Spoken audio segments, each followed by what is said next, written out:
Friends and lovers, welcome to this Fuds on Film podcast. My name is Scott Morris and I'm joined today by Mr. Drew Davendale. Greetings. So I guess it's just time to have a little intermission where we talk about some films, what we've seen over the past month, with no particular motive other than that. With that in mind, we'll kick off today's activities with a look at a film called The Breadwinner. Drew, would you care to give us a rundown on that? I certainly would. Having loved both their 2009 debut feature The Secret of Kells and especially their beautiful melancholy 2014 fantasy Song of the Sea, I was very excited to see Irish studio Cartoon Saloon's most recent film The Breadwinner. Beyond its name, its release date, frustratingly far away as it doesn't get released in the UK until the 25th of May, months after its North American release, and being vaguely aware that it was set in Afghanistan, I intentionally kept my knowledge of the film to a minimum. This often works out well, but for The Breadwinner, to be honest, I'm really not so sure. While the previous two films from the studio had their darker moments and some heavier themes, notably Song of the Sea's tackling of loss, blame and grief, they were very much family films. Cork native Nora Toomey's The Breadwinner totally blindsided me though. Based on Canadian author Deborah Ellis's novel of the same name, The Breadwinner is a tale of Parvana, a young girl living in Taliban-ruled Kabul shortly before the US invasion of Afghanistan in 2001. She spends her days helping her father, formerly a professor and now a street trader, and missing a leg after being injured in the Soviet-Afghan war, sell goods and services from a blanket laid out on a dusty street. Things begin to go south for them after Nurullah, her father, gets on the wrong side of a very angry young Taliban member, Idris, who castigates him for having the temerity to have a female outside, the Taliban having made even the Ferengi look progressive and open-minded in their attitudes towards their womenfolk. Thanks to Idris, Nurullah is soon after arrested, for being guilty of having argued with Idris apparently, and carted away to prison.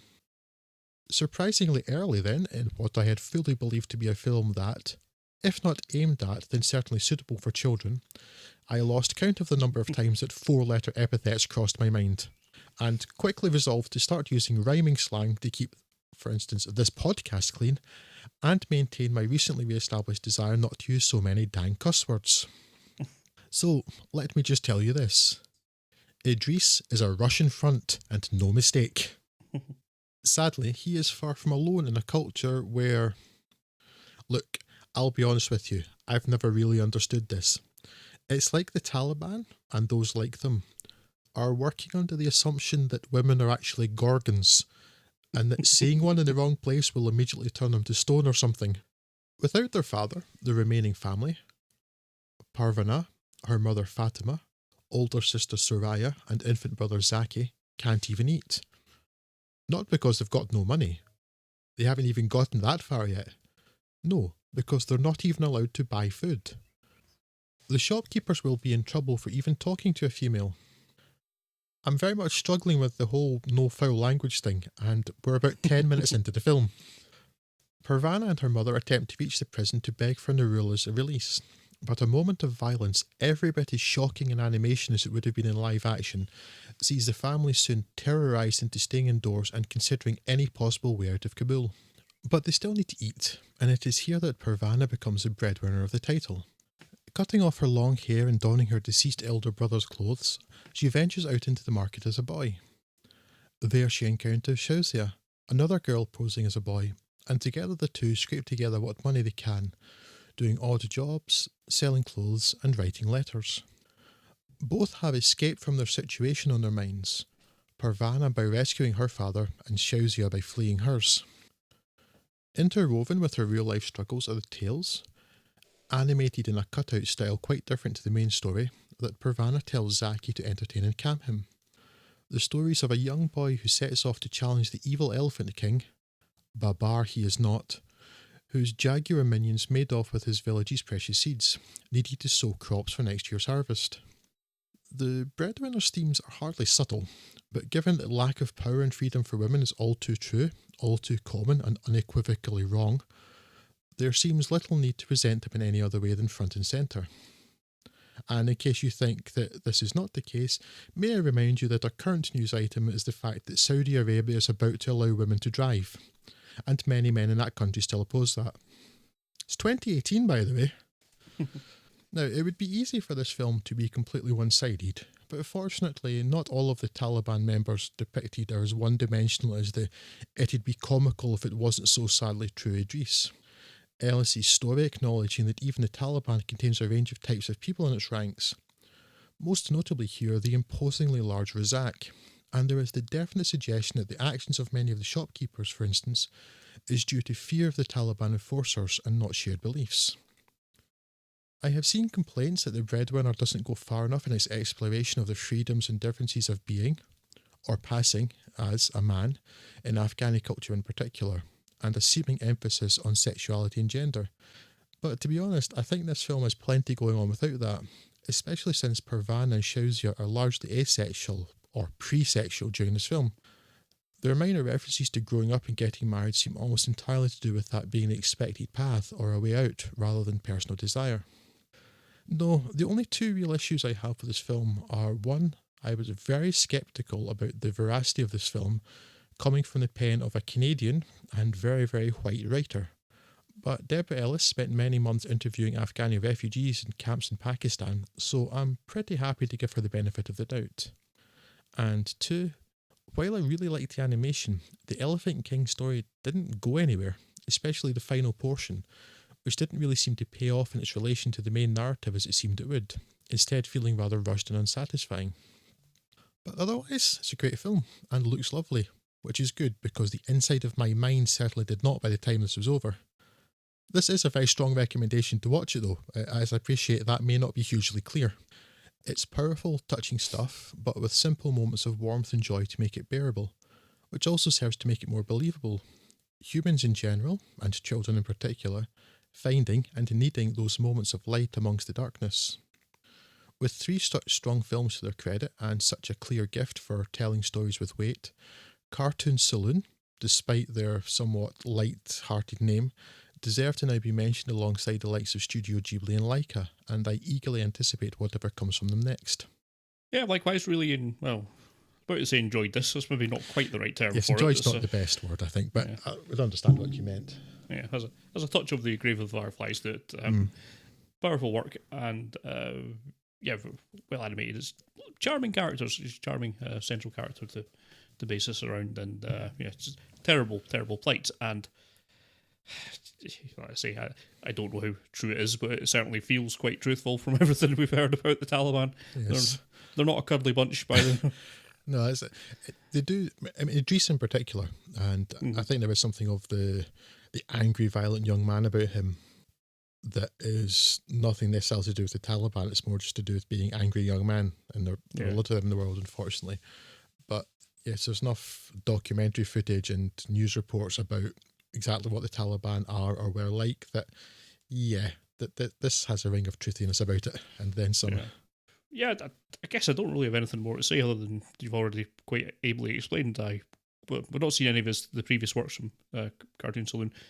We'll very happily go back and watch them now because this was a really good film, and it's the kind of thing that I wonder if it would have got a bit more attention if it was live action rather than animated. It's one of these films you kind of think would be so likely to be in the kind of this must be Oscar contender before that kind of thing, because of how it's telling the narrative, and if purely by going to a cartoon it's less than that in some people's eyes, and it really shouldn't, because it's a really good way to tell the story. No, I mean, you would hope the work of things like Grave of the Fireflies and particularly Takahata's stuff at Studio Ghibli, while I didn't care for much, and I don't think you either, but films like Persepolis from maybe a decade ago now, animations tackling more adult stuff, that you would hope that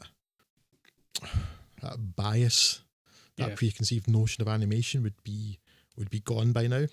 I don't know. I mean, I don't think they're doing themselves any favours by calling themselves Cartoon Saloon. No. Because it sounds like a Hanna-Barbera type thing. Whereas it's not, and none of their features have been like that. While The Secret of Kells and The Song of the Sea are very much family films, whereas this isn't. Certainly, it's a 12A rating in this country, so I think it would be PG-13 in the United States. It's older children, more mature children, it would be a good idea for them to watch this, but it's not something the whole family can sit down and watch like their previous works. I don't. It falls into sort of strange middle ground. I feel, Scott, because you've got, it's not an animation that the whole family can watch because it's too adult, but the adult themes, a lot of adults are going to be put off because it's an animation. Yeah. Yes, I know exactly what you mean about whether it be better as live action. I wonder, in retrospect, and given I agree, it doesn't actually wind up going anywhere. That whole narrative, the little story within a story that's been told, probably doesn't belong in there. Because if anything's there to appeal to a younger audience, it's that. But it doesn't really do anything of any note, and I don't really see how it applies to anything. It's either the most obvious metaphor that just shouldn't, it isn't actually a metaphor, it's almost an exact retelling of what's happening in the central narrative, or it doesn't seem to have any other kind of point to it. So you're putting something to aim at younger generations that probably aren't going to be watching this, and if they did, wouldn't get anything out of anyway. So it's a bit strange. Yeah. It's a nicely animated tale. I like the style of it. It's nice to just kind of have as a kind of change of pace, but it doesn't actually seem to do anything. Yeah, I do like the animation of it, and I mean, because it begins by partly its character, because it picks up from Parvana and her father. He's like teaching her to tell stories, and it's a continuation of that while he's gone, and at the same time it's to calm down her infant brother, who's kind of freaked out by what's going on, by his family being hurt, what part of his family missing, the change in her appearance. So it kind of works as a character piece, and then it feels like it needs to go one of two ways, and it doesn't really do either. It needs to either be full-on metaphor, that it's some sort of psychological exploration of what's going through her mind, and then really follow through in that she can comes to some realization through these stories that she's telling. Yeah. Or it needs to just be simply for entertainment escapism for her and her family. Yeah. And it kind of falls somewhere in the middle there and doesn't really achieve either particularly well. Yeah. And entertaining it's probably, it needs to be one thing or the other, or excise from the film. But it's still, I wouldn't let that put you off of the film at all. No, absolutely not, no. Yeah, but I am hoping you're suitably forewarned now, because if you ever go back, Scott, to catch up with Secret of Kells and Song of the Sea, which I urge you to do, they're fantastic. Yes, well, there's definitely a melancholy nature to Song of the Sea, because it's about this kid who blames his baby sister for the death of his mother, and his father's kind of become a bit distant after that. Then it mixes in Celtic mythology to make a really kind of fantastical story in it. Isn't that Tyrion's arc in Game of Thrones? Less patricide. Oh, okay. Less drinking, less swearing, but otherwise largely similar, yes. And it's about loss and guilt and all those things, but it's definitely a family film in the way that the best family films are. That it's the whole family can enjoy. It's not just something that adults tolerate. I mean, I got an awful lot from that film. I know other people who did too.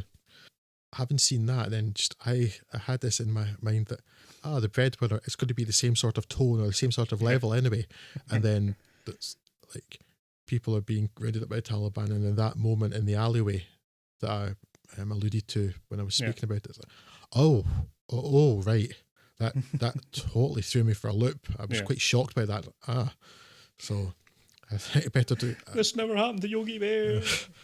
I think better to know going in that this is dealing with much, much more serious topics. Yeah. But yes, it's a strong recommendation from both of us then. That sounds good. We are going to move on to another animation, this time from Hiromasa Yonebayashi, who you may well know from Studio Ghibli's works When Marnie Was There and Ariete. He's out on his own now, with his own studio. And has he done a good job, Mr. Morris? That's what we need to know. Yes. We will find out as we talk about Mary and the Witch's Flower. The titular young lass Mary finds herself shipped off to her great aunt Charlotte's manor house in advance of her parents' arrival, but has little to do. She tries to be useful around the home, but being clumsy by nature causes far more trouble than help. She can't even wield an adult-sized broomstick properly, causing a farcical scene that local lad Peter mocks Mary for, along with her unruly red hair, which she's quite self-conscious of. While exploring the garden one day, she follows two cats into the woods and finds a little broomstick and an unusual blue flower, later identified by the entirely normally named gardener Zebedee as... It's a strange choice. As a fly-by-night, which folklore would have witches covet for its magical powers. For good reason, it turns out, as another piece of trademark Mary Bland clumsiness sees her crush part of the flower against the broomstick, making it fly, and also giving her the ability to use magic. Unbidden, the broomstick takes her to the Endor College for Witches, not that Endor, presumably. Where distinct lack of Ewoks, which is good, because I would just have spent the film wanting it to be drop-kicked, so... where the seemingly kindly Madame Mumblechook and Dr. D assume that she is a new student and give her the grand tour, with Mary's flower-born powers greatly impressing all.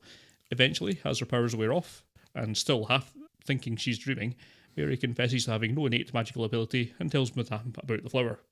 This turns out to be a mistake, as both Madame and the Doctor are obsessed with the rare flower, believing it, with some reason, it to be the key to magical transformation of animals and people, as their menagerie of test subjects will attest to.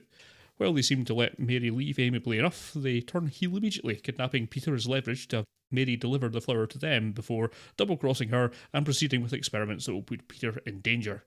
Mary, of course, having none of that, sets about saving him, aided by the broomstick and the last of the flower's magic. This, as you mentioned earlier, directed by Hiromasa Yonebashi, last spoken of here in a most recent Studio Ghibli episode. The director of Ariete, and while Marnie was there, left Team Ghibli at some point, I believe, during the uncertainty of what was happening with after Miyazaki's latest, or maybe the one before that, retirement, which is now apparently undone. We'll see what happens. I don't imagine that Miyazaki will ever retire. He's going to die at Studio Ghibli. Yeah.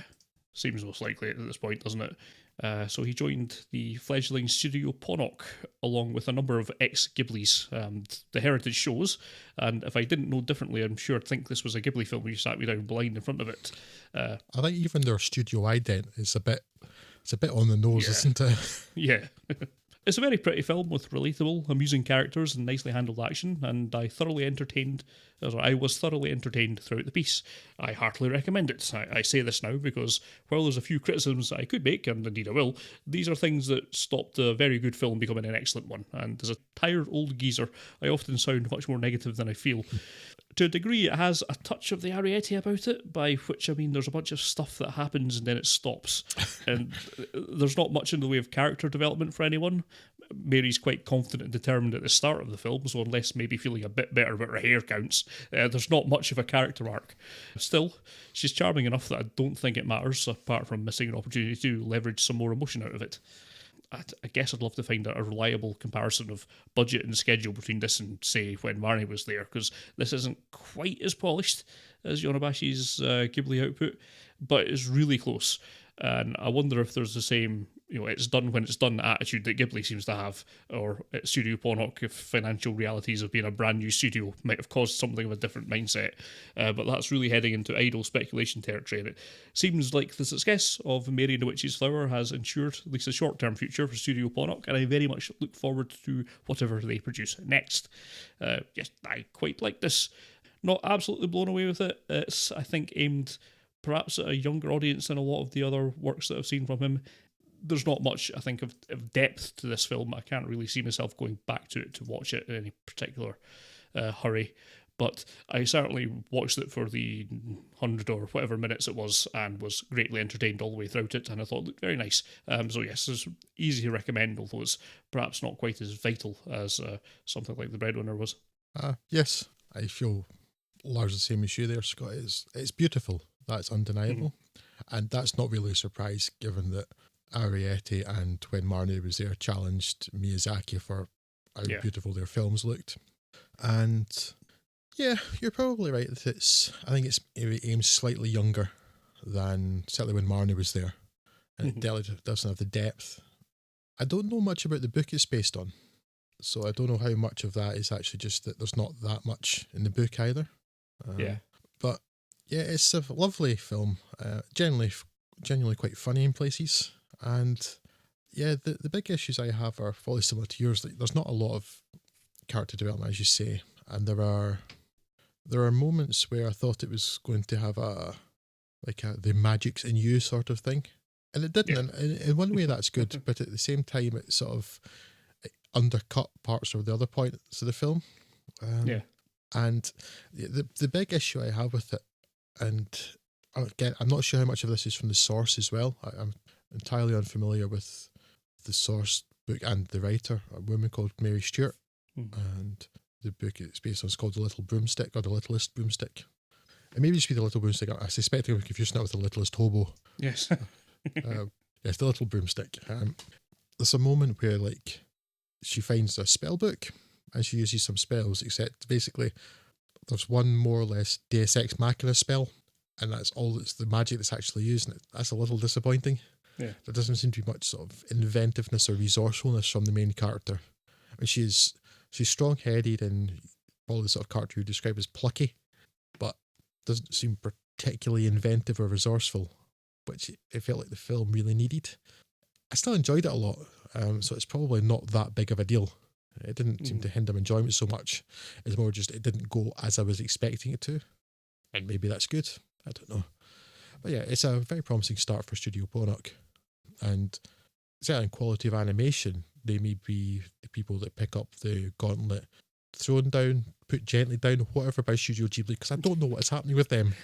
Put down, picked up, worn, put back down again, worn, give it a wee turn bit it of a into polish. Gauntlet. Yeah. Yeah, I'm not sure what's going on with them. I will just say that I don't think I would want to watch it again anytime soon, as much as I enjoyed it. But I may give the English dub a go at some point in the future, just because I believe it has Ewan Bremner playing Flanagan, and Ewan Bremner's great, but I take or leave most of the rest of the English voice cast, apart from Ruby Barnhill, who I think is the girl that was in the BFG and is therefore an appalling actor. If the BFG was any good guide anyway, but yes, Ewan Bremner's in it, so that might be a good reason to watch it with English dub. Otherwise, I would normally give that a side swipe. Side swipe? Body swerve. I am confusing my words tonight.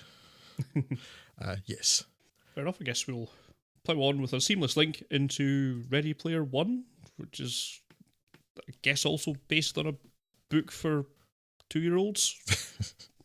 Don't know. I don't know who this book is for, apart from the author, which is a point I will come to later. People who remember things. Yeah. Well, no, because if it was for people who remember things, the book and want to be reminded of them. Yes, the book wouldn't need to be like it is, or the film for that matter. Now, this may be an unnecessary caveat, but without having had time before we began recording to fully read through my notes for this, I have a feeling they may be terribly incoherent, for which I will apologise in advance if it turns out to be the case. But what I'm going to start with is a book review. I passionately hate Ernie Klein's Ready Player One, and it is without a doubt one of the worst books that I have ever read. Okay, granted, that's barely a review, but I could probably spend all day talking about everything wrong with it, and no one, especially not me, wants to hear that. Ready Player One is an inexplicably popular book that is, with little need for exaggeration, about 90%. Do you remember this 1980s pop culture thing? Well, I remember this 1980s pop culture thing. Let me explain to you what I remember about this 1980s pop culture thing. It's like a novelised form of those Wikipedia and other wiki articles along the lines of 1980s and video gaming and Cars of the Fast and the Furious franchise. Actual article that exists, by the way, and it is painful. Not only is it pandering to geek culture nostalgia, it's spelling it all out. Even the few moments when you think that a reference isn't going to be explained and that the reader is going to be allowed to work it out for his or herself are soon followed by another list of what the thing is and why. It's beyond infuriating. And as if the masturbatory geek-pleasing wasn't bad enough in written form, the audiobook is narrated by Will Wheaton. So why, then, you might ask, entirely reasonably, would I watch a film adaptation of this sticky mess? Well, I suppose there are 3 reasons. Firstly, despite my sometimes cynical manner, I'm actually quite an optimist. Secondly, Spielberg. The man can generally be relied upon to produce a shiny movie. And thirdly, the other 10% of the Ready Player One book I actually kind of like and always thought would actually make for great cinematic set pieces. Sadly, the screenplay, written by Klein himself, throws away almost all of that good stuff entirely, and most of the film looks like a particularly gaudy video game. So I'll direct you back to my first reason and add 4, I am an idiot. Set in the year 2045, meaning that the film's fawning over 1980s nostalgia would be like a film set this year, cooing about Perry Como and Bing Crosby, and going gaga for Sputnik, Wagon Train, and Queen Elizabeth II's televised coronation. Ready Player One is set in a post-energy crash dystopia where the great form of escapism and entertainment is via the Oasis, a free-to-access virtual reality world that is so far-ranging and popular that it has become synecdoche for the internet in general. After the death of the Oasis's founder, James Halliday, Mark Rylance, also known as Anorak, a telling name sure to be lost in US audiences and possibly even on the author himself, a contest is announced. An Easter egg has been hidden in the Oasis, with 3 special keys required to access it. The first to find the Easter egg will inherit Halliday's fortune and control of the Oasis. Given that this would more or less instantly make the winner the richest and most influential person on the planet, it's quite the prize. The egg is particularly well hidden though, so after years pass and interest and belief in the egg wanes, only a hard core remains. An evil corporation called IOI, headed by the cartoonishly evil Nolan Sorrento, Ben Mendelsohn, and a population of Gunters, short for egg hunters, who are steeped in 1980s pop culture and other Halliday lore, and whose main priority is stopping IOI winning and monetising the Oasis. The main Gunter is Wade Watts, Ty Sheridan, who is the first to find a key and who reignites the race to find the egg. He is aided in this by fellow Gunters H, Artemis, Daito and Sho, and these are all people who definitely have personalities on screen. That's a lie. I knew you were lying. That's a lie. In the source, the Oasis, where the majority of the action takes place, is realer than real, in most respects indistinguishable from the real world. In this film, it's a go-around nightmare. A gaudy, visually repugnant world that looks considerably less realistic than many video games I've played. This, however, is a complaint I'm happy to be talked around on. The portions in the film set in the Oasis do need to be obviously different, so I don't really know how else you'd do it. It is, however, also mind-bendingly stupid. The great puzzle of the location of the first key, presented as a believable mystery in the book, is changed in the film to being found by driving backwards in a race. The greatest games players in the world took 5 years to try driving backwards in a racing game, something any 5-year-old could do first time by accident. The challenges of the keys are necessarily changed for the different medium, but this is as poor an adaptation as I can remember, because nothing makes a lick of sense. Yeah, it's taken something that was not particularly high concept the first time and dumbing it down, which is really stepping it down quite a lot. It's dumbing down something that was already pretty dumb. Yeah, and just before I go on to reference that point, Scott, if you're not familiar with the book, and if you aren't, stay that way, you'll be happier. They've even sort of shortened, made the difficulty less difficult in what they have to do in the film considerably, because there are actually 2 steps for each thing in the book.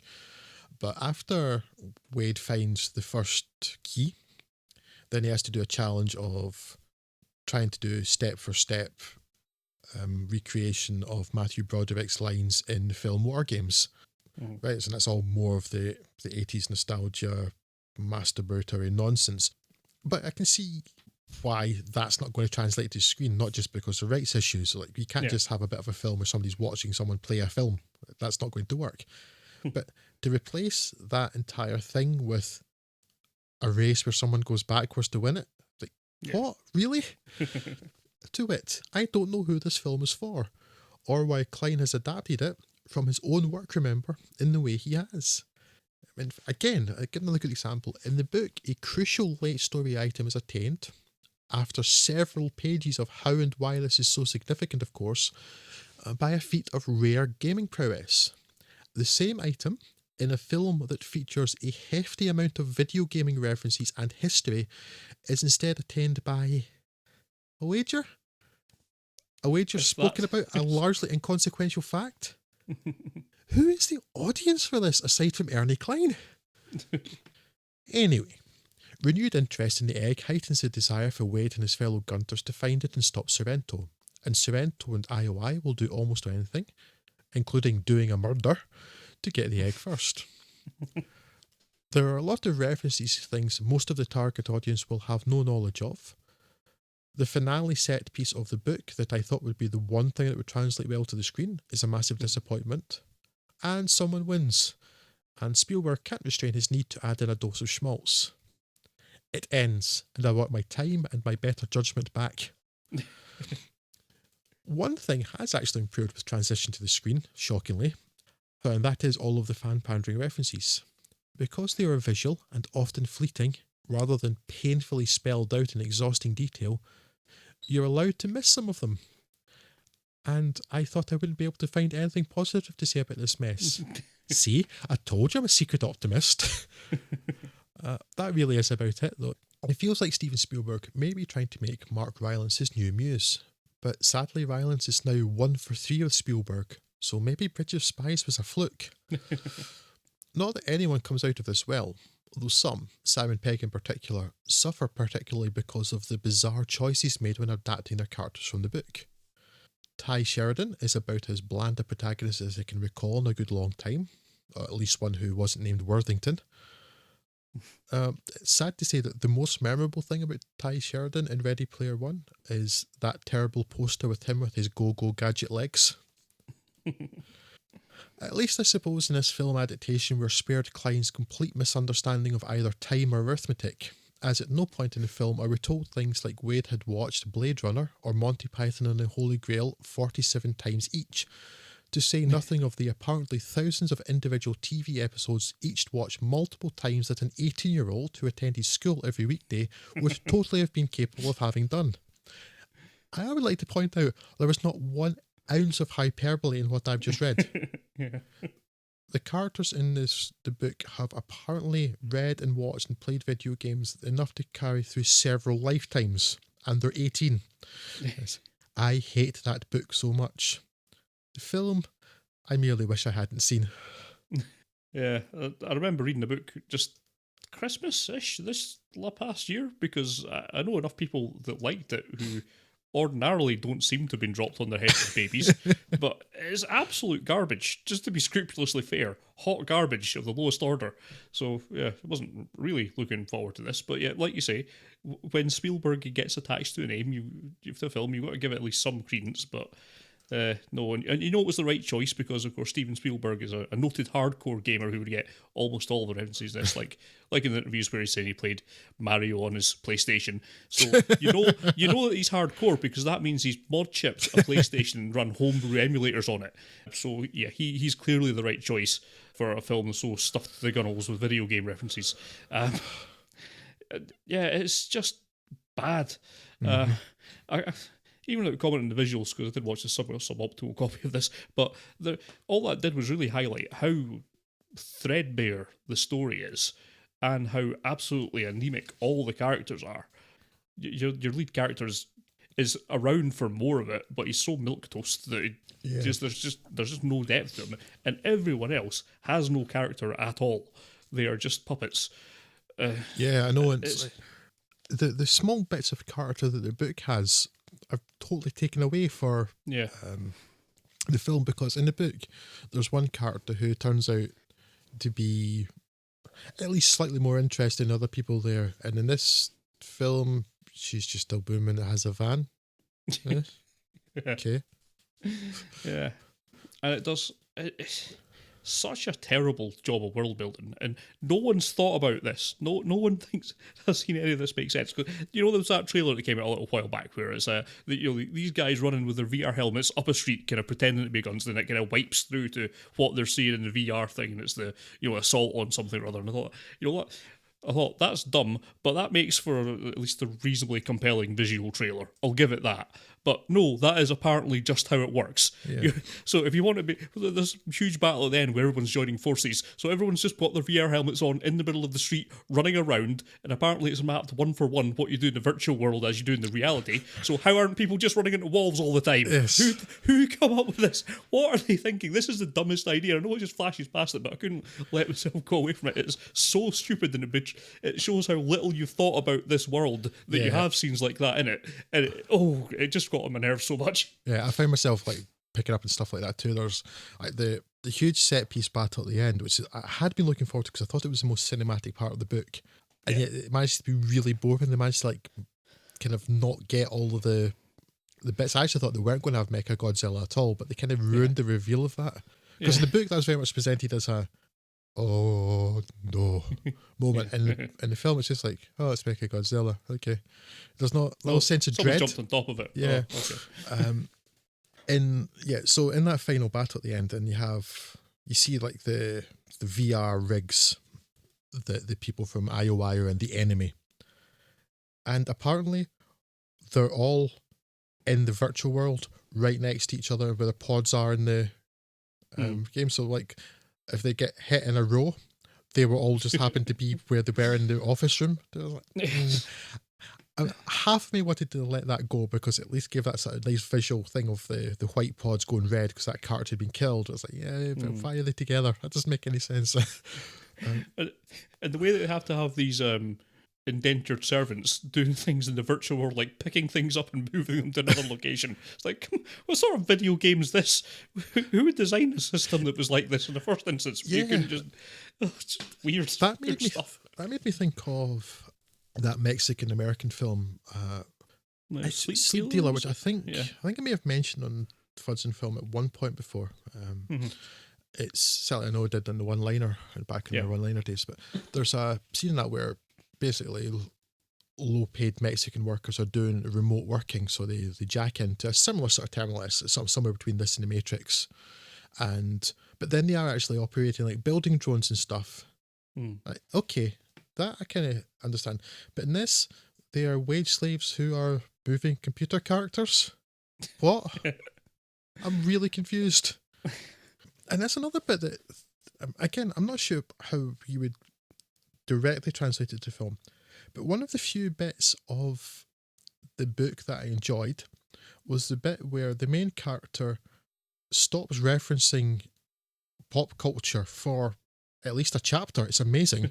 And actually does some sort of, it goes underground into IOI, and it's more like the character being really resourceful and clever and things. And I saw Red Letter Media refer to it as being a bit like Bill and Ted's Excellent Adventure, where he's effectively like remembering to go into the future next week to leave the thing for himself in the past. It's almost like that, but I felt like compared to the rest of the book, the bit where he's doing this, he's going inside and trying to break into the enemy's computers and stuff, actually one of the more enjoyable parts of the book, for very loose definitions of enjoyable, certainly. In the film, no, they just don't bother with that at all. Yeah, it's so strange, and it's supposed to be this great dystopian future, and it's like it kind of looks like now. The world building in all ways is terrible. The virtual world and the supposed real world. And then there's that, and I saw it in the trailer, and I was like, okay, what are they doing here? But it was like, welcome to the revolution. Like, it thinks it's the Matrix, doesn't it? And it's in the film too, and it's like, so he gets broken out of his thing that he didn't have to break out of or something. It's snatched off the street, but it does play very like the Matrix, where they've rescued Neo, and then like, welcome to the revolution. What? And then, oh no, that was it. It basically had no meaning for anything else at all, which is a way to get the characters together for some reason. And it's got me slightly worried though. In many ways, you could probably guess this without having read it from what we've said, but in many ways the book is massively derivative. It's got a lot of sort of Matrixy ideas, and particularly, not that in itself Snow Crash is particularly original, because the idea of virtual worlds and stuff is quite common. It's been done a lot, but there's a lot of the book and the way the Oasis is presented. It reminds me a lot of Snow Crash, and I love Snow Crash. It's one of my favourite books. And it does the same sort of ideas, but so much better, and without having to have some sort of pop culture reference every 3 words. Hmm. But with the mess that has been made of this, I am now slightly worried about the Amazon adaptation of Snow Crash that had me so excited last year, and I'm like, oh no, I hope they don't watch this and get ideas. But otherwise, Yeah. it's hot garbage of the hottest variety. I'm just checking because I've not heard anything about that Snow Crash Amazon in ages. Seems to be no particular news on that, and the Ringworld adaptations that Amazon were putting about at the same time. Yeah, I'm sure they'll appear in the next couple of years, and we can all look forward to that, or not, as the case may be. But yeah, Ready Player One's pish. Yes, that's just in case we weren't clear. Yes, in case we hadn't made this absolutely crystal clear to you, so you're in no way persuaded to go and watch this film. It is hot garbage, and stinks every bit as much as you imagine that would. So, let us stop bagging on that, because we could be here all night and none of us wants that. Let's move on to Infinity War, Scott, which is a small, low-budget ensemble piece that has been surprisingly popular at the box office. Yes, another indie classic. Yes, Avengers Infinity War. Due to the tyranny of release schedules and our schedule, I suppose, I'm aware that the latest in Marvel's Films for Baby series has been out for the best part of a month now, and that its box office success suggests that most who want to see this already have. I'm also aware that every podcast and their dog's podcast have given their 2 hours plus of discussion on it each, so I'll attempt to limit this a little bit, which shouldn't be a problem, as while it's enjoyable enough, the greatest trick Marvel ever pulled was suggesting there was any weight to this film at all. In short, not that there's much of a long version, the big purple Doughball Thermos, puppet master behind a number of the prior Marvel films' bad guys, finally makes his move on collecting the fabled Infinity Stones to install in his Infinity Gauntlet, a MacGuffin made of MacGuffins. This will grant him the power to achieve his long-wished-for but not particularly well-reasoned goal of killing half of the universe. Still, at least his vague overpopulation-based eco-doom-mongering here is a better reason than the comic books it's based on, where it's to impress a chick. So, off he goes a-gathering with his army and lieutenants therefore running across, well, nigh on everyone featured in the previous Marvel films, who will have to team up to fight Thermos in a variety of novel combinations, throwing your favourite, least favourite, and not all that bothered about heroes together to bounce off each other briefly in between the CG action set pieces we've grown to know and tolerate. Now, I suppose the critical thing to realise about Infinity War is that it's not a film, at least in the typical way you'd think of a film. And if you've not seen the bulk of the other Marvel films, then this will be a bamboozling experience. It is, I think rightly, not taking time to catch anyone up on what these characters are or what the situations they find themselves in. And I think if you're coming into the 18th film in a series that's clearly been building towards this, then you can't expect to be catered to in terms of knowing what's going on. That would be foolish. No, like a child who's wandered into the middle of a movie and wants to know what's happening. Yeah. Were you following Kevin Feige's story?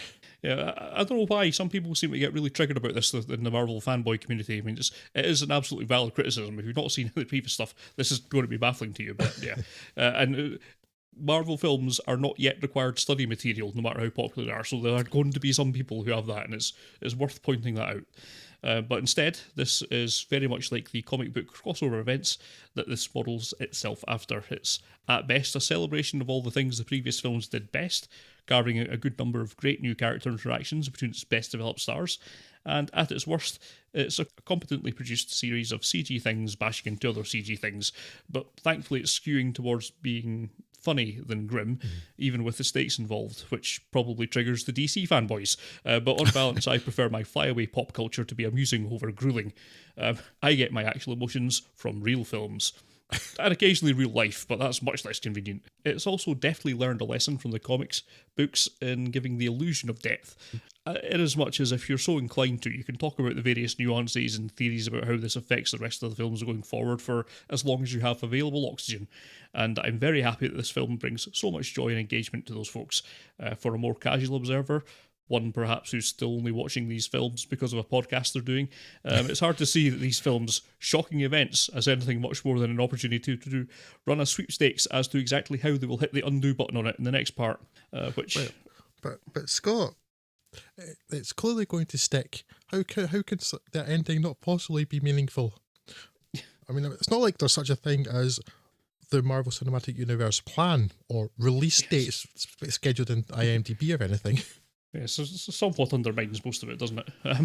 Yeah, and I guess that might be a warning for Marvel on the part. The comic book arm of this business looked to be on the verge of going under a few years back, and in part that is because people got tired of shock character deaths that were quickly undone, and too many crossover events asking for too much investment in time and money from a wearied audience. So, might not be too great an idea to take this path too often, but despite this negative tone I'm mainly taking for self-amusement, I am on board with Infinity War Part 2, at least. And I suppose your opinion of this film will most likely be a reflection of your opinion of the Marvel films as a whole. I like between half and two-thirds of them. I like between half and two-thirds of Infinity War.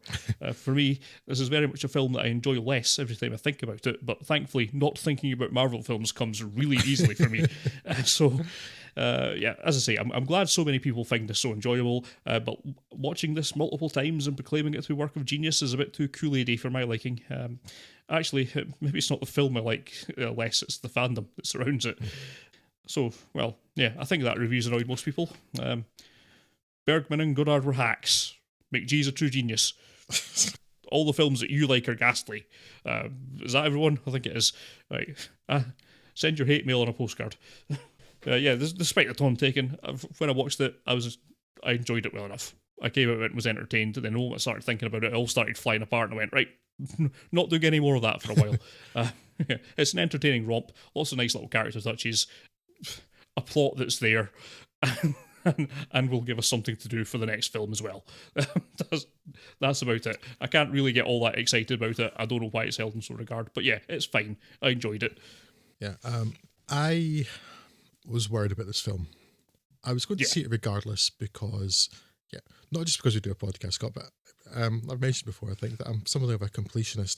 I have seen every other Marvel film now. There's no way I could not see this. I've seen every Bond film, including the one where Roger Moore's a clown. So obviously I was going to watch the new Avengers film because it couldn't possibly be as bad as Octopussy. Because it's not going to kill me, which Octopussy sounds like it might be capable of. It's such a terrible film. But yeah, so I was worried though, because it's got so many characters, and there is simply no way they can give all of the characters anything worthwhile to do. Yeah, and it doesn't. Yeah, but at the same time, it didn't really try to. In that, like, it didn't try to force something in there for them. Some of the characters, I assume, are going to be there in the second part. They're only just sort of vaguely referenced, like Ant-Man. Yeah, Hawkeye. Hawkeye's going to save everyone. That's who it's going to be. Probably, yeah. So a handful of characters weren't mentioned, and some characters didn't have a lot. I mean, Captain America, I guess, in this really doesn't, which is good because I don't really rate Chris Evans, and certainly in the last couple of films that he's been in, he's seeming less and less interested in this. As is Robert Downey Jr. I think he's really feels tired of it this now. I think they're really want to watch in the way that they've written Tony Stark's character to be sort of half disinterested in everything in the past few films, because you're really getting minimal Downey Jr. in this. Yeah. This is him showing up on autopilot, and it's just because his character, it kind of happens to coincide with the way his character's developed that just about works. But for someone who has such a pivotal role in this film, he is only barely caring about anything that he does, and that's sad. And and that does sometimes irritate me, because given the amount of money they've backed up to his house, in dump trucks and just put on top of him, it's just for him to deign to show up and give an absolute minimal performance in a film like this. Yeah, it's deeply unprofessional, and I know that you can't necessarily equate acting with a lot of other jobs because there is an emotional component to it, to being able to do it. At the same time, though, he's a professional. He's being paid a lot of money to do his job, and so when people get paid a lot of money and don't do their job, it really rankles with me. Which is not to say that he's bad in this, but there's definitely a tiredness, a weariness that's coming through, and it's not just the way the role's written, as you say. And so I assume we're just going to talk about spoilers now, because there's nobody that hasn't seen this film, right? Probably not, no. I'm not going to particularly go into spoilers. You know more or less how it's going to go anyway, I think. But of all of the people that are killed at the end of this film, that I think the two that might be dead at the end of the second film will actually be Captain America and absolutely, yeah. Robert Downey Jr.'s Iron Man, Yeah. which would be good, kind of in the way that Han Solo ought to have died at the end of The Empire Strikes Back, or certainly at the start of Return of the Jedi. Those characters really should, and I'm almost certain it's going to go out with them saving the world, because, well, how else could it happen? Yeah. And there's so many dialogue references in this to that's what's going to happen to Iron Man, and I've gone through like Doctor Strange. I've gone through the 14 million things. This is the way it has to happen, and there's got to be a reason that he stopped him dying. Yeah. Well, yeah, because he's going to be the person that saves the world. There's no way he's surviving, and because there's no way they're carrying on with that actor. I don't think. Yeah, absolutely. Yeah. You can tell by the way that Infinity War 2 is timed exactly the same time as their contract renegotiations, isn't it? And Chris Evans doesn't want to do this anymore either. Yeah. So if he also goes, I wouldn't be surprised.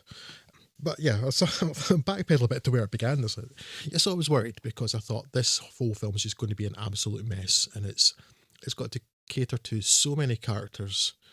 It has 17 films leading up to it, which is just ridiculous. And really the most amazing thing about Infinity War is that it's not an absolute mess when it absolutely ought to be. So I actually really rather enjoyed it. Now, I haven't had the problem with you of it flying apart the more I thought about it, because I haven't thought about it, but it was flying apart while I was thinking about it, while I was watching it. And actually, much to my own surprise, I kind of didn't care. I was mostly enjoying it, and despite the fact that it's from so many disparate films, it didn't feel as disjointed as it might. The only thing that felt, I think because, and I've mentioned it before, the Marvel films, probably Thor Ragnarok, or maybe the Thor films in general, maybe Guardians, the guys are a bit more colourful, but in general, they don't have a particularly distinctive visual style. The films have tended to be quite competently shot, but pretty uninspiring visually.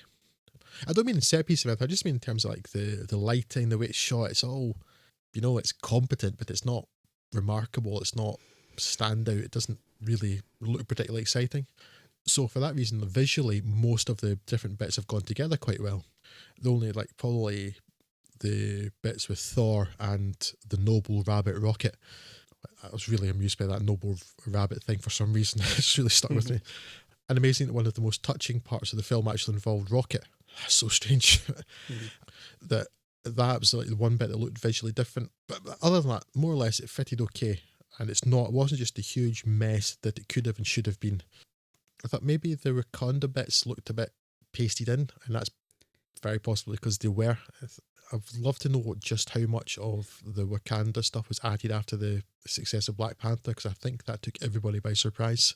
Yeah, that final sort of Wakanda set piece at the end is really it was the point that I'd stopped enjoying it, because as soon as it just agree with that, yeah. As soon as it turned from what had up until that point basically been characters having little character moments to each other to what was one of the most boring CG set pieces in all of the Avengers, all of the Marvel films.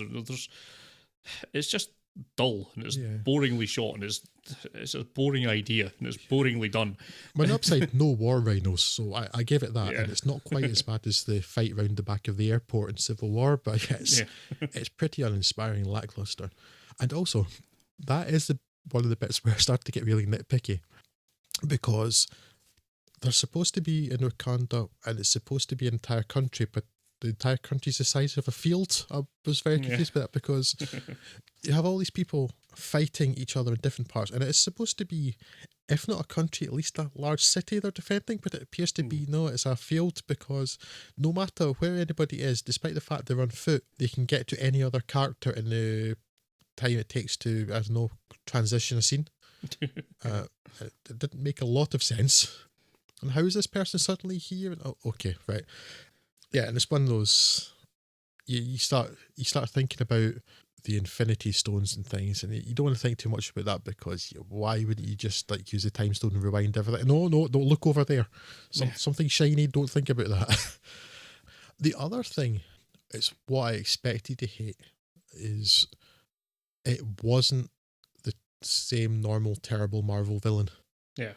I think a lot of that has to do with Josh Brolin, Mm-hmm. because I really like Josh Brolin. I think he's overcoming the downsides of being, a big walking pink rock or something. I don't know, because they've been kind of half building up to Thanos being this great villain in the rest of the films, but they actually did a pretty poor job of it, because it's more like, who and why should I care? Yeah. So they never really did a proper job of that. They should have. It's the one thing where the structure has let them down. It's worked for the most part, of having like the thread of certain things go through it, and the things like the other films did have the Infinity Stones, and there were sort of hints of them, and then they've got Thanos in the background, who's meant to be this big villain. Was like, no, who? The guy in the rock in space in Avengers, wasn't that like 8,000 films ago? I don't know. He had something to do with Loki, maybe. I don't know what's going on.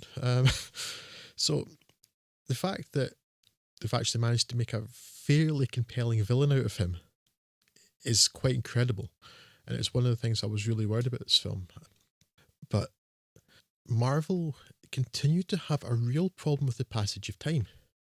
I've said this so many times before, and understanding sort of what words mean. Like, Civil War was basically a zero-sum scuffle.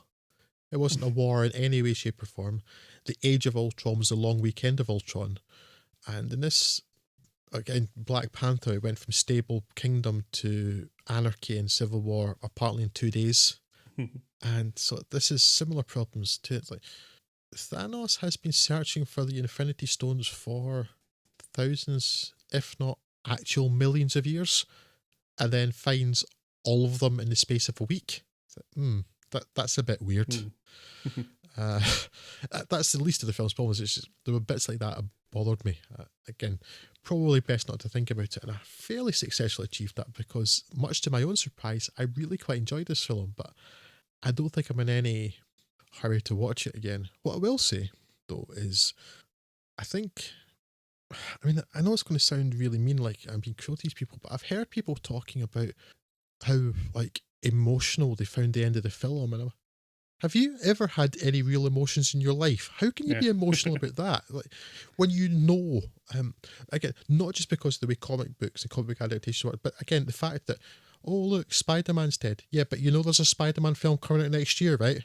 You know that this can't possibly be lasting. So when you see all of not all of very much not all of 50% of the characters disappear at the end, I had absolutely zero emotion about any of it, and I genuinely wonder how anybody can have, because it's not going to stick. Yeah, absolutely. Yeah, the end of the next film, absolutely. Because as we suspect, I would be really surprised if we're wrong about, at the very least, Iron Man dying, Tony Stark dying at the end of the next film. Yeah. For that, because I think they'll not bring back that character if they do more Marvel films. I think they'll just reset everything.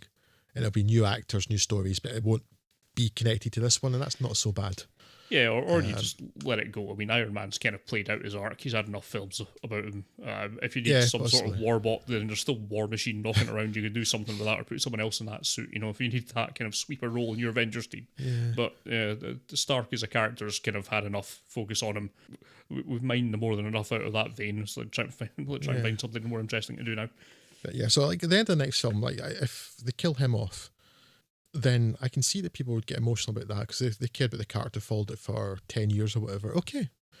But at the end of this film, like, it was such an emotional end. Like, no, it can't be. You can't possibly feel any genuine emotion about that, because it can't possibly stick. Yeah. It drives me crazy. But you do mention War Machine, though, and that brings me to another thing too. And this isn't anything to do with this film. It's more just another reason to bag on Civil War, because it was terrible. I don't understand how people like that film. The Civil War story really had absolutely no consequence for anybody. No. Because the story in this, like, Civil War, there's this big falling out. It's like, the world's in trouble again. I'll just phone Captain America. Can you come and help? Aye, okay then. And they couldn't kill off any character in Civil War, and the one person they hurt was a minor character, Don Cheadle's character. And as I knew would happen, well, he's got magic Tony Stark legs now, and he may as well not have broken his back, because he's clearly fine. Yeah. Yeah. So I'm going to talk myself into not liking this film very much, when I actually did, even though I very much expected not to. But it's not the best, but it's very far away from the worst. Yeah. And Tony Stark suits are actually magic now. Yes. Who'd have thought it? Yeah, that actually, no, okay. Again, you give me another opportunity to bag on another film that I don't understand why people liked. Black Panther, right? When the whole idea of Black Panther was that Wakanda had the world's leading technology and stuff, and you said it too, Scott, basically the Avengers they could just magic anything up. Yeah, Wakanda's is just more blue. Yeah, there's absolutely nothing that Wakanda had with their apparent massive world-leading technology that Tony Stark didn't have, or better. And yes, in this film, in Avengers Infinity War, Tony Stark actually has magic. Because it just entire suits of armor appearing from, again, quick, look over there. So yeah, it just makes Black Panther even more ridiculous. Fortunately, I enjoyed this considerably more than Black Panther. And there were a couple of recurring Black Panther characters. I didn't have a lot to do in this. Again, nobody can. There are too many characters. But Shuri, I think, is that T'Challa's sister, and the general woman, they were both appealing. But unfortunately, they also brought Black Panther back, who's quite astonishingly bland and could easily, if he were a white man, be played by Sam Worthington. It's not an interesting character at all.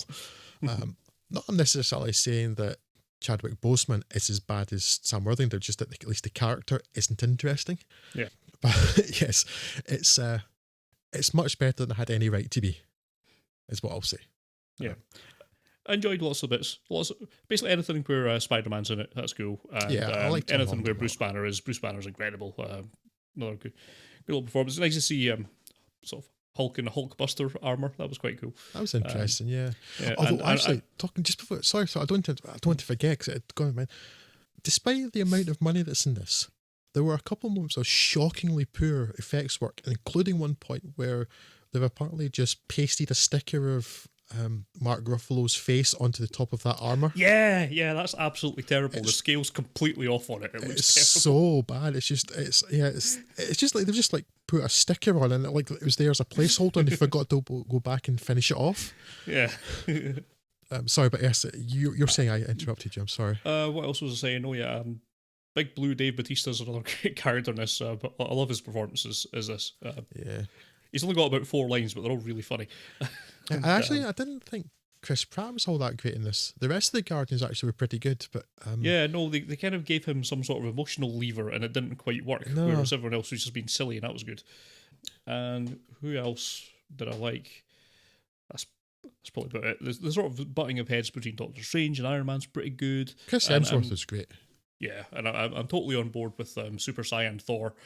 And I hope they do have him stick around for a bit more. The only slightly disappointing thing was the absolute tonal whiplash coming from the end of Thor Ragnarok, which was a gloriously silly film, and then the start of this film where it kind of half undoes most of that sort of vibe with Thanos doing his Thanos thing and killing everyone. It's like, oh, that's a bit of a bummer.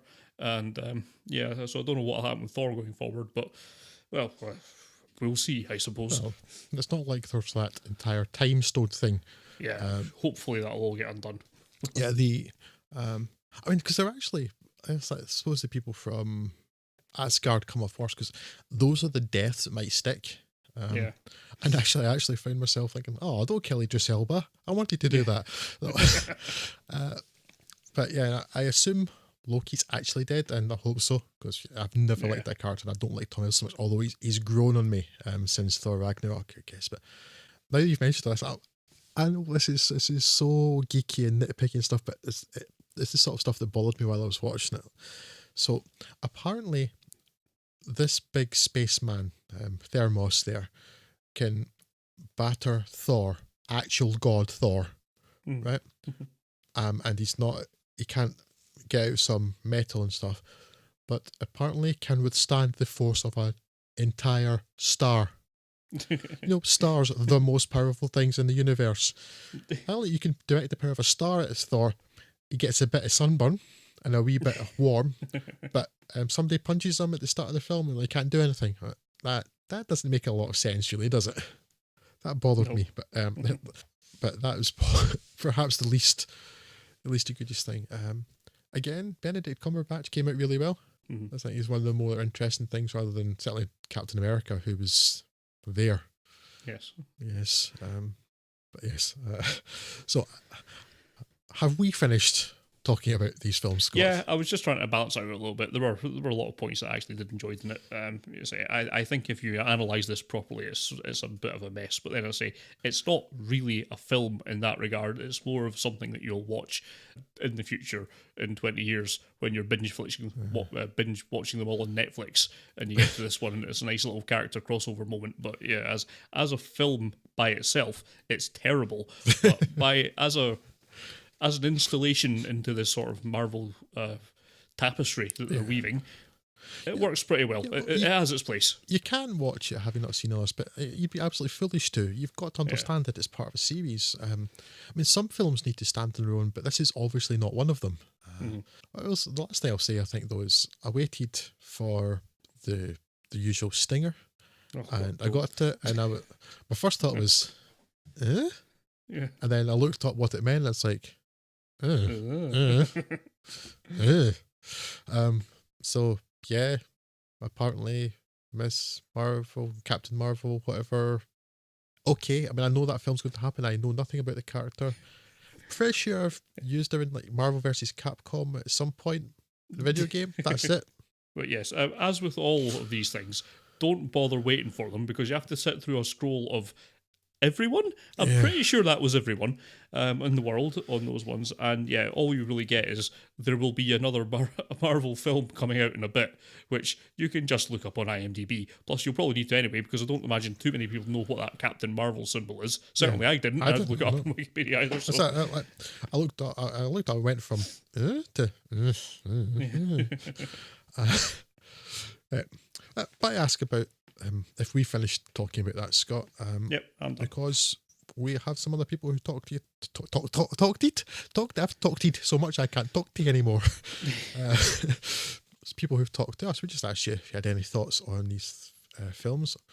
First of all, and referencing in our last episode, I said we were going to talk about Infinity War and Ready Player One. One of these films I quite enjoyed, one of them I hated. Well, I'm afraid you guessed wrong, Lewis. At Sonic Yoda on Twitter said, I bet Drew hated Infinity War. Sorry to disappoint you, but no, my hatred is fully reserved for Ernie Klein's nonsense this week. I expected to hate Infinity War, so I am not surprised that you thought that. But no, I quite enjoyed this. You did say, and if you did hate it, I'm totally with him. Excessive, overlong nonsense.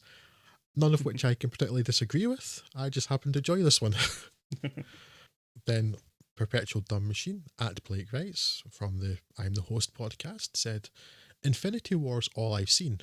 It was okay as half of a story, but the breathless pace left it feeling inorganic. Prior installments took the effort to make the story accessible to newcomers, maybe impossible here, and Infinity War ends up more like a TV to movie tie-in or mid-season drama. And as I said to him on Twitter, but it's worth mentioning here for other people, is I think if you expect to be able to pick this up, then you're just not be paying attention to the world. You need to have seen some of the others at least, and I think it would be foolish and pointless to try to make the story accessible to newcomers because it's part of an ongoing story. It's not a standalone. Yeah. And then he also said, I'm curious about The Witch's Flower. As you know by now, we recommend that very much, and very interested in Breadwinner, likewise. But as far as Ready Player One goes, it's a lot cheaper to just watch my80stv.com instead of paying ticket price for someone else's self-important nostalgic wankery. Yes. Very much yes. Yes, very, very much yes indeed, because it is self-indulgent, masturbatory nonsense, and it's absolutely terrible. Yet still not as bad as the book, quite impressively. That was all we had this week, I think, Scott. Yes, I think that's for a lot. But thank you for getting in touch. Please don't be put off by our very strong opinions. We're still happy to hear others.